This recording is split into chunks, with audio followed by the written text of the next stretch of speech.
In a small town called Worcester Hollow, tucked quietly among red dirt roads and rusted railroad tracks since 1963, there stands an old house the locals still call the house that doesn't sleep.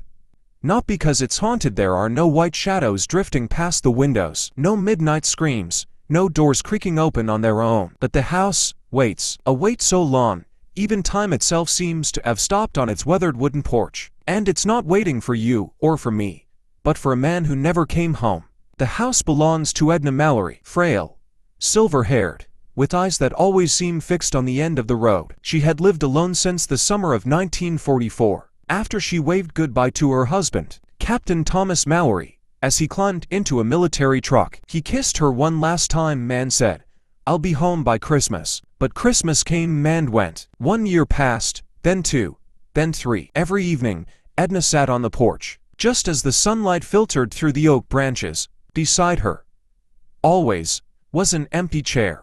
No one was allowed to sit in it. She simply said, "That chair is Tom's." The townspeople talked. Some said she'd lost her mind. Others simply avoided passing the house after dark, uneasy, like they were walking through a dream that refused to end. But Edna never missed a single evening. A cold cup of tea on the table, a faded wool shawl around her shoulders, and above, a porch light glowing steadily, rain or shine, whether the power was on or not. When Edna passed away, peacefully in her sleep, they found hundreds of letters tucked beneath her pillow, all addressed to Tom, none ever sent. She wrote about the small things, the tree in the backyard blooming again, the neighbor's beau going off to college, to birds nesting under the eaves each spring. And every letter ended the same: "I'll leave the porch light on, just in case tonight is the night you come home." The house was left empty. No one dared to live in it, but the porch light kept shining, even after the power was cut, even after the wires were removed. And then, one rainy autumn night, someone driving past swore he saw a man standing under the porch light,